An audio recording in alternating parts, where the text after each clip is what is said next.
kurse sa i përket momenteve të veçanta, unë edhe të dëmshme, unë e konsideroj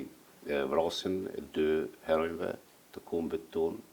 Agron Ramonit dhe Bahri Fazliut, që kanë qenë ai promotori i organizimit të njësive ushtarake të UÇK-s, por atë lëvizjes kombëtare për shtrimin e Kosovës në regionin e Prishtinës, ka qenë me të vërtet moment kur na ka vendosur në pozita që të reflektojmë sa mund të vazhdojmë me tutje, a kemi fuqi dhe a kemi kapacitet njerëzor dhe mbështetje për të vazhduar me tutje, për shkak që edhe Bahriu dhe Agroni, përveç që kanë qenë organizator, kanë qenë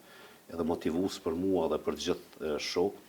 E mbaj në mend momentin e vrasjes së Agronit veçanërisht, pasoj vrasjen u detyruam që të tërhiqemi në baza tjera dytësore, pra, se nuk e dinim cilat baza janë zbuluar, për shkak që ajo është vrarë në një bazë ilegale,